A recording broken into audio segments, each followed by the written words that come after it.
দর্শক আসসালামু আলাইকুম। আপনারা জানেন যে মাগুরায় ৮ বছরের একটি বাচ্চা শিশু ধর্ষণের শিকার হয়েছে। এই শিশুটি এখন লাইফ সাপোর্টে রয়েছে। বাঁচবে কি বাঁচবে না এটা নিয়ে অনেক প্রশ্ন রয়েছে। তার শারীরিক অবস্থা খুবই খারাপ। ডাক্তারের পক্ষ থেকে বলা হয়েছে যে শেষ পরিণতি কি হয় একমাত্র উপরওয়ালাই ভালো জানেন। আপনারা ইতিমধ্যে জেনেছেন যে কে এই মেয়েটিকে ধর্ষণ করেছে। এটা নিয়ে বিভিন্ন সময় বিভিন্ন নিউজ হয়েছে। তবে আপনাদের সামনে বেশ কিছু গুরুত্বপূর্ণ তথ্য আমি তুলে ধরছি। ঘটনাটি ঘটে মূলত ৬ তারিখ রাতে। আসিয়া তার বোন এবং দুলাভাই একসাথে ঘুমিয়েছিল। মাঝরাতে বড় বোন ঘুম থেকে উঠে তাকে ফ্লোরে পড়ে থাকতে দেখে। মেয়েটা রাত থেকে বলছিল তার অনেক কষ্ট হচ্ছে, জ্বালাপোড়া করছে, কিন্তু বিষয়টা কেউ বুঝতে পারেনি। ঘরের মধ্যে অন্ধকার থাকার কারণে গলাটা স্পষ্ট কেউ খেয়াল করেনি। সকালে মেয়েটা তার বোনকে বলে, ধর্ষক হিটু আমার সাথে এমন করেছে। তখন বড় বোন তার স্বামীকে বিষয়টা বললে তাকে মারধর করেন। তার মানে যেই মেয়েটাকে ধর্ষণ করা হয়েছে তার বড় বোন যখন তার স্বামীকে এই ধর্ষণের ঘটনার কথা বলে, তখন ওই মেয়েটিকে মানে তার বড় বোনকে তার হাজব্যান্ড মারধর করে। এরপর বড় বোনের শাশুড়ি আসিয়াকে হাসপাতালে নিয়ে আসে। পরবর্তী বিষয়টা সবাই বুঝতে ও জানতে পারে। ওই মহিলা সেখান থেকে পালিয়ে যায়।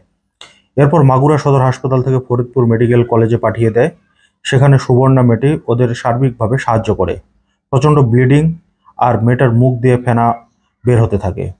সেন্স হারিয়ে যায় অবস্থা খারাপ দেখে। তখন তাকে জানানো হয় কি করবে। তারপর আর্থিক অবস্থা অনেকটা খারাপ, আপনারা হেল্প করেন। তখন আমরা বলি পাঠিয়ে দেন, খরচ নিয়ে কোনো চিন্তা করতে হবে না, আমরা ব্যবস্থা করব। আগে ওর সুস্থ হওয়া জরুরি, দ্রুত ঢাকা মেডিকেলে পাঠানো হোক। তারপরে তাকে দ্রুত ঢাকা মেডিকেলে পাঠায়। এরপর ৯টার একটু পরে পৌঁছালে সেখানে যায়, এমার্জেন্সিতে ভর্তি করানো হয়। নয়ন ভাইয়ের কিছু লোক ছিল মেয়েটার সার্বিক সহায়তা করার জন্য। এরপর শিশু ওয়ার্ডে নেওয়া হয়। সেখান থেকে সাসপেক্ট টেস্ট, বিভিন্ন পরীক্ষা নিরীক্ষাও করা হয়। ডাক্তার জানায় ধর্ষণের পর ওড়না জাতীয় কিছু দিয়ে গলায় ফাঁস দেওয়া হয়, যে কারণে মেয়েটার ব্রেনে অক্সিজেন চলাচল কমে যায় এবং লাইফ সাপোর্টে রাখতে হবে। তার মানে মেয়েটিকে শুধু ধর্ষণই করা হয়নি, ধর্ষণের পরে তাকে গলা চেপে হত্যারও একটা চেষ্টা চালিয়েছে তারা।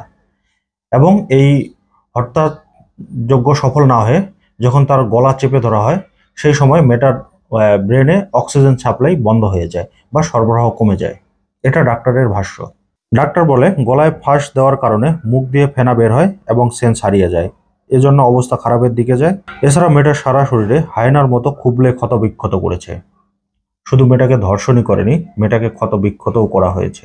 রাত ১টায় ২০৭ নং ওয়ার্ডে অক্সিজেন লেভেল চেক করে এরপর ২টার সময় আমরা বন্ধুরা মিলে মেয়েটাকে পিআইসিইউতে নিয়ে যাই এবং ভর্তির যাবতীয় খরচ বহন করি। ডাক্তার জানায় বাঁচার সম্ভাবনা খুব কম, তবে আশা করছে বাকিটা আল্লাহ ভরসা। ধর্ষক হিটু এর আগে তার বোনের সাথে অশ্লীল আচরণ করে এবং ধর্ষণও করে, কিন্তু সে তার স্বামীকে জানালে তার স্বামী তাকে মারধর করে।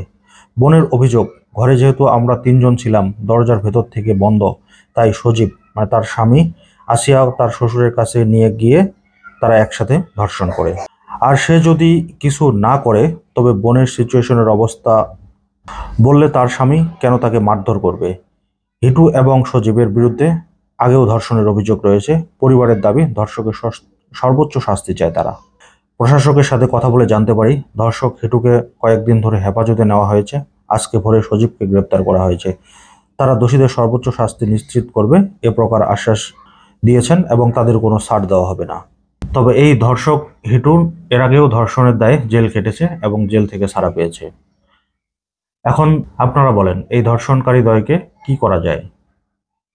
আমি মনে করি প্রকাশ্য দুই একটা শাস্তি দেওয়া উচিত, তাহলে যাতে ভবিষ্যতে এরকম শাস্তি করা থেকে মানুষ বিরত থাকে। আপনারা মেয়েটার জন্য দোয়া করবেন, আল্লাহ যেন তাকে দ্রুত সুস্থতা দান করে। আজকের মতো এই পর্যন্তই। আল্লাহ হাফেজ।